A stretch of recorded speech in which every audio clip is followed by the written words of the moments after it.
We've been on the call, right, throughout the whole day, particularly with this whole matter, and we understand that there is a J50 against one of the IDAC officials as well.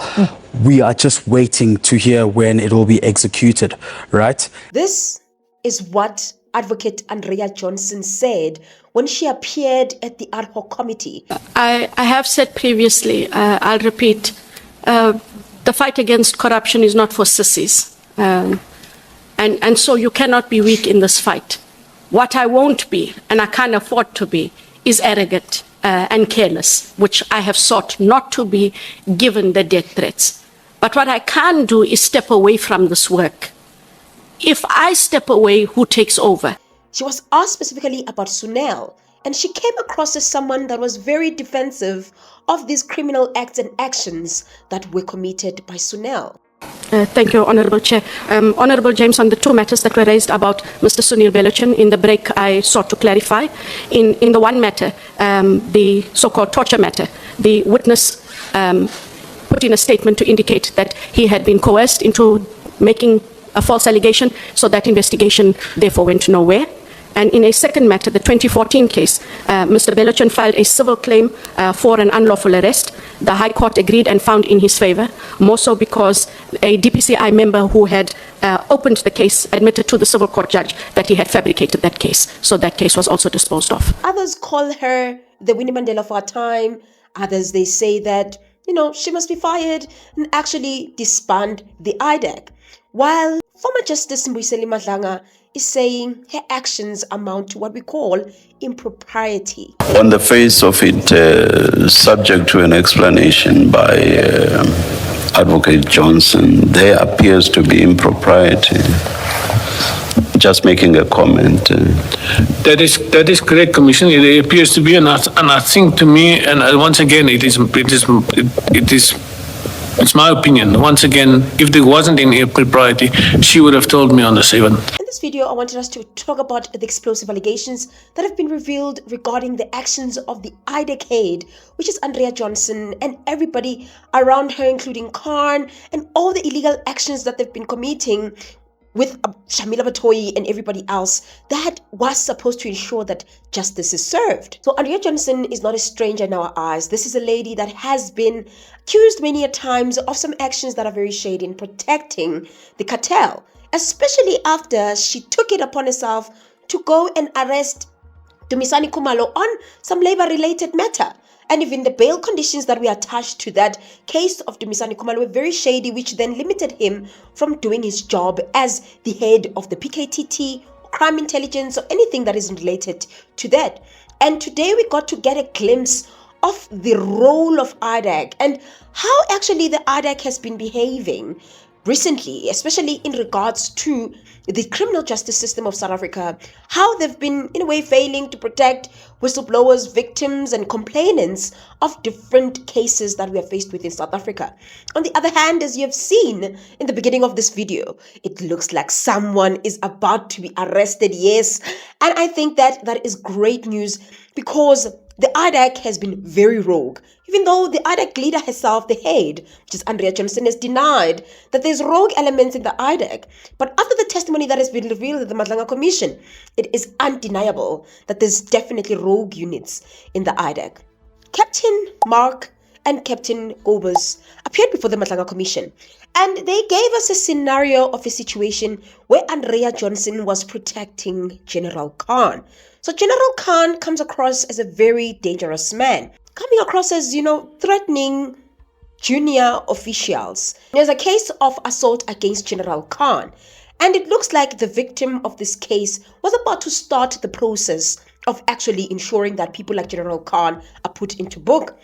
But then what happened is that, unfortunately, the information regarding the case that she was about to open against General Khan got to be leaked through the media. So there's a journalist whose name is Barry Bateman. And Barry seems like he got hold of this docket somehow, and is a journalist. As illegal that is, unfortunately, with him having that particular docket, just so happened that Andrea Johnson knew that that docket actually existed and was able to speak to a colonel regarding this, and this colonel is the one that actually came and testified at the Matlala Commission regarding her receiving the call from Andrea Johnson. 4 July 2018, I was working in my office when Major General Khan, who was attending a meeting in the main boardroom, entered my office on the ground floor near the boardroom and handed me his cell phone and requested me to give my personal email address to the person he was speaking to on the cell phone.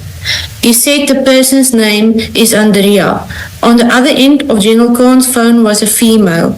The conversation was brief and I could not immediately place the voice of the female caller. The female caller asked for my private email address and told me that I should give the contents of the email to General Khan. I gave her my email address. She told me that once I have given the contents of the email to General Khan, I must delete the email. I thought it was strange and a strange request, but I obliged. At 12:46, I received the email from an email address with the name Andrea Johnson. Andrea Johnson's instructions were simple. Just take this information, give it to Khan, and delete anything that traced back, meaning delete this particular email. And it looked like the email that Andrea Johnson sent in her personal capacity was a forward of this article or this information or a docket that he got from Mr. Berry and gave it to this colonel. And what the colonel did with the information was to go and give General Khan, which then means that General Khan now had the statement of the complainant, had the docket regarding the case that was opened or about to be opened against him. I cannot recall now the exact words or exactly what she said, but I printed the email and gave it to him. I placed it in a white envelope. Okay. And what do you mean when you say you obliged? I gave my personal email address to the caller. All right, thank you. But at that time, it's that it was premature. It was not even served on him, meaning that at that time, it was just the beginning of it. But General Khan got to know everything regarding this particular case, and it just so happened that before he could he got that privilege of ensuring that he get the right to reply or write a counter statement regarding this particular matter, meaning prepare himself for this particular case. What makes this whole situation crazier is that there's allegations and even medical report from what we heard from Gobus that this guy literally stabbed this officer of crime intelligence with a pen. And the first, you see it's on the 3rd of July 2018 at 11:08, the source sends the audio clip, and his message, Mr. Bateman's message is, "What's this about? I make out a General Khan and Brig Phethle." And then the next message is from the source, an incident between them. He allegedly also assaulted her with a pen. Case was opened, assault and intimidation. And Mr. Bateman then asks, when did this take place? The source says a week ago. And then Mr. Bateman says, how assault with a pen? And then you can see that on the left, the attachments are being sent, the same attachments that we looked at earlier, which is the A1 statement. That is correct, Commissioners. Now, can I just understand, so we're now in 2022 when you meet with Mr. Bateman, Mr. Liesk, is it Liesk? Liesk, yes. And Advocate Gerrie now of AfriForum. That is correct, Commissioners. And we understand, of course, Mr. Bateman's decision not to reveal his source, but did he explain to you how it came about that Advocate Johnson requested the information? How did he say that, how she knew that he had this information and had received it the very day that she requests it from him? Commissioners, he maintained from the first time that I saw him, he did not deny that he provided the documentation and the WhatsApps. What he couldn't remember at that time is why.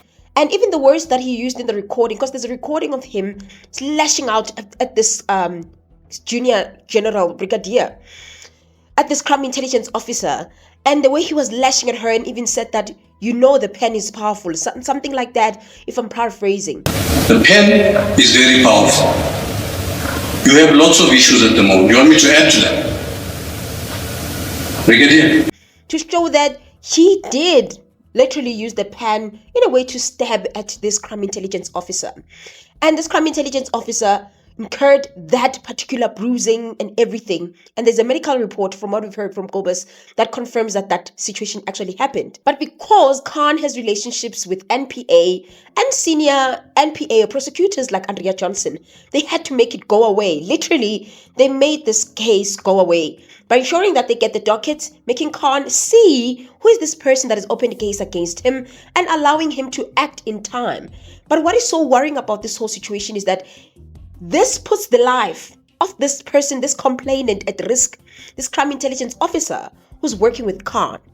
It's putting her life at risk because the case has not even yet been served, or there's no J50 that has been served to General Khan, but someone just had to step up, be in the middle, and ensure that they disturb this whole process, and that was Andrea Johnson. An intimidation docket to establish whether the information of the colonel was indeed the A1 statement, the J88 and audio file of the incident. I confirm that what the colonel gave us matched the information contained in the docket.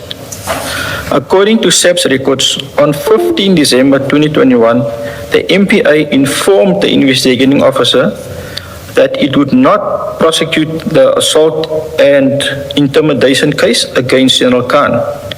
And on the 13th of January 22, the docket has been withdrawn. Obviously, these officers like Kobus, they were not happy about this thing that was done by Andrea Johnson, and they decided to have their own investigation, especially since the colonel failed to delete that particular email, and there was proof and trail that Andrea Johnson in a way is trying to shield Khan from accountability and actually gave Khan a docket before it was even served on him, before they could even charge him. And then that's when Andrea Johnson that's when we see now the roles of people like Shamila Batohi, because these generals, these officers of the Hawks, when they realize that, okay, we have this case of Andrea Johnson and then unlawful actions from Andrea Johnson, what can we do? And they thought that the best thing for them to do in that situation was to go to Libya to allocate a prosecutor who's independent of the NPA, because already Andrea Johnson is part of the NPA. So for someone to actually investigate her case, then to get someone else that is independent. And Libya spoke to Shamila Batohi. Shamila Batohi told Andrea Johnson about the case. Andrea Johnson told these generals, these officers of the Hawks, Kobus and Mark, that actually, you know what, I know that you guys are investigating me and I know what is going on. And they felt disappointed that this is a cycle that they cannot defeat, meaning that even if they want justice, it will be hard for them to actually get to that point of justice, because apparently there's just a chain and everybody's protecting the other. Khan is being protected by Andrea, while Andrea is being protected by Shamila Batohi. And that was confidential information that they were not supposed to actually give out there for them to share in that way, especially from senior prosecutors and the National Director of Public Prosecution, which then compromises the prosecution in this particular case. And that's when we see how Matlala even described it as impropriety. It seems there may have been, you give it to her for purposes of making the decision about appointing a prosecutor or for her to institute disciplinary action. Was that the second part? Was it ever in the contemplation when we gave it to her? In which case, it would explain why she would discuss it with Advocate Johnson.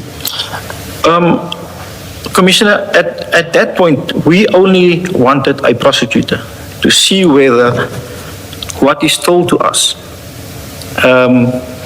is indeed so that we can get cell phone records and see if we can corroborate what the witness is talking about.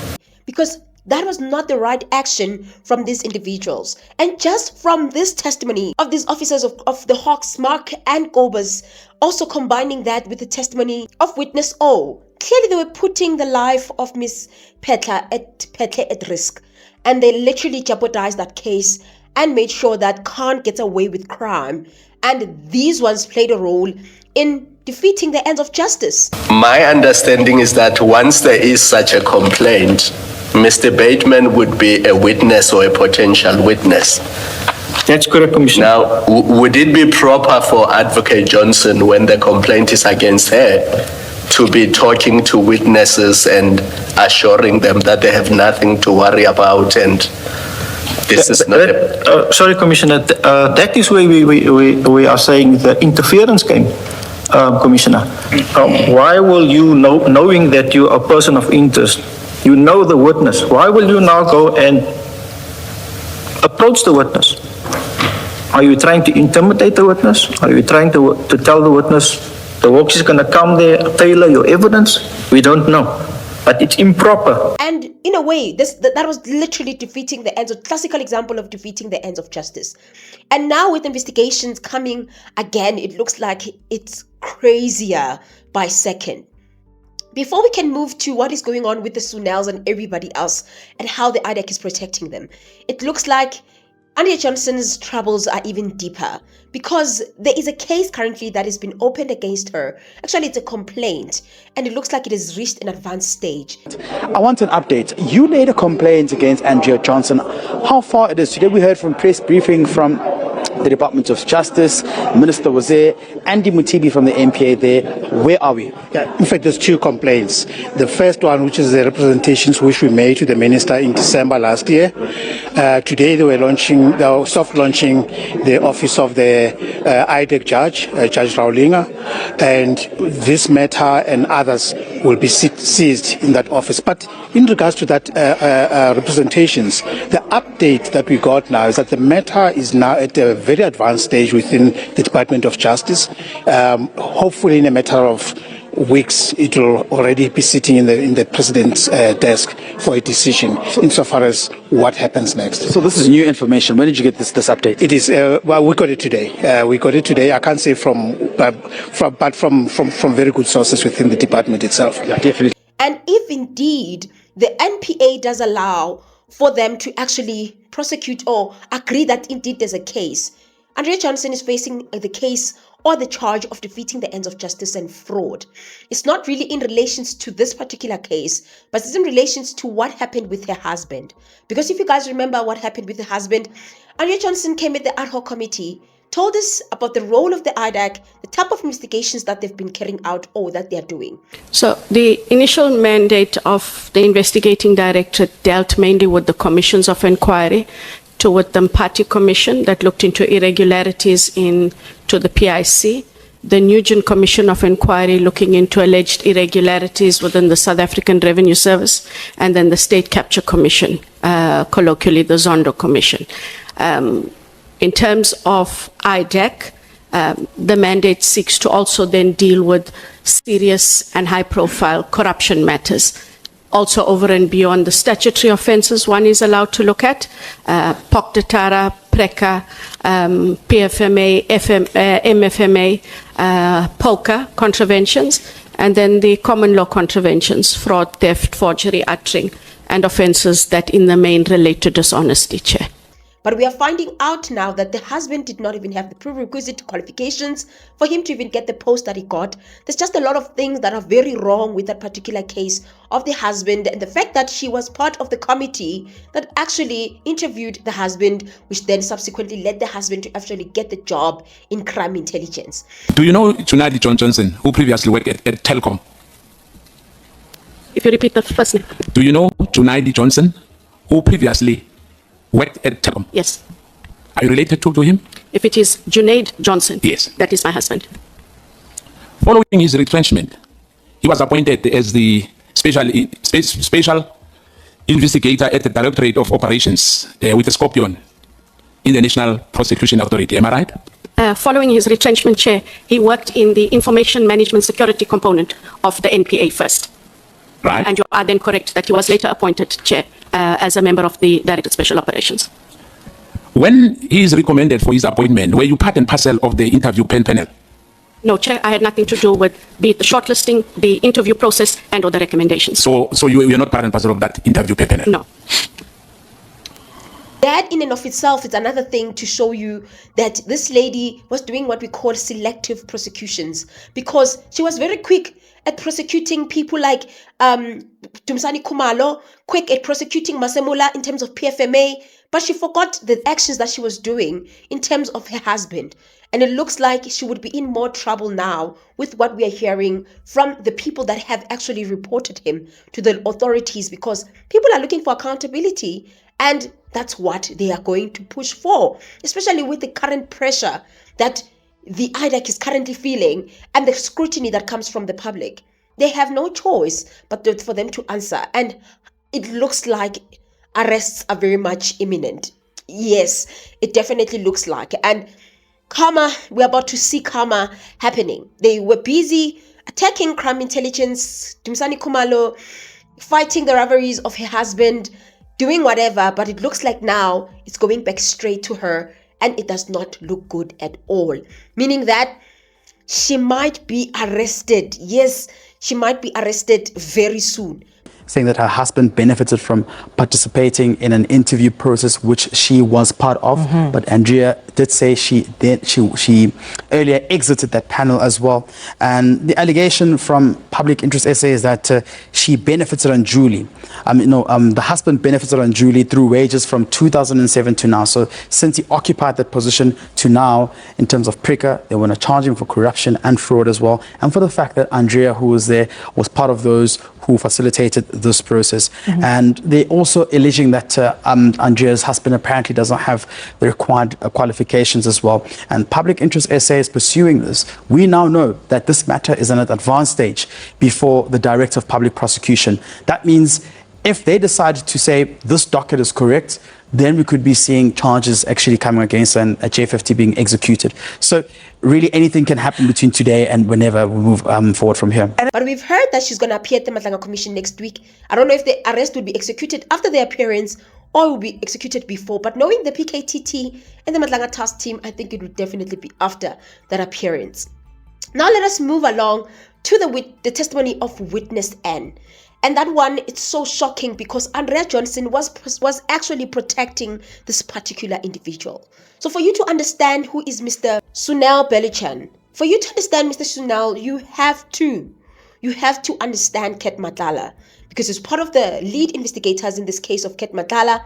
It looks like he's the one that has been, making sure that Matlala gets the plea deals. He's been there at the forefront.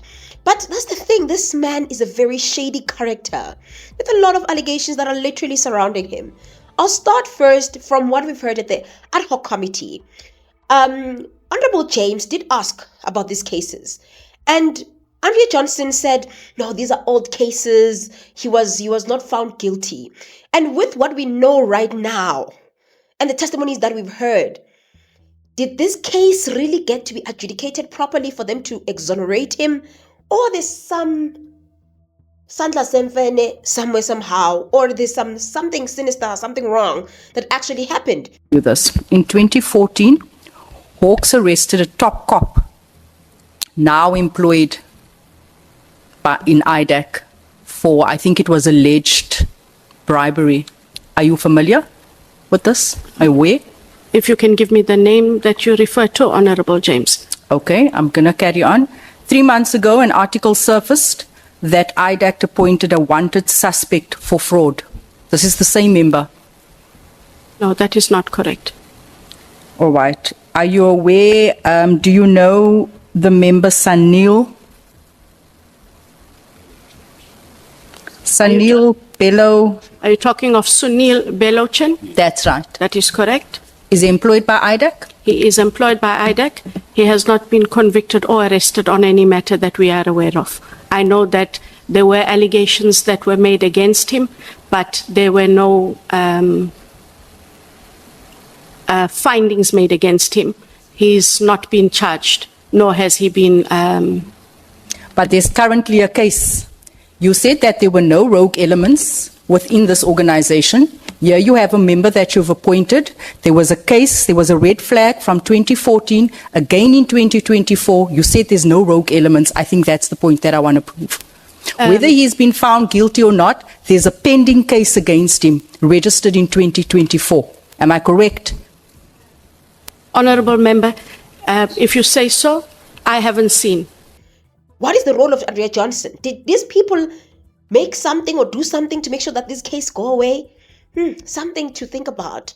But here what we heard from witness N is that there was a man called Asif Habib Muhammad that was being extorted. Actually, it looks like Pakistani foreign nationals were extorted by this particular individual. He was taking thousands and thousands of rands. He would take 3,000 per month. And the highest I heard being paid was around about over 80,000 rands, if I'm not mistaken, from the bank statements. And you might ask yourself, what were these people actually paying for?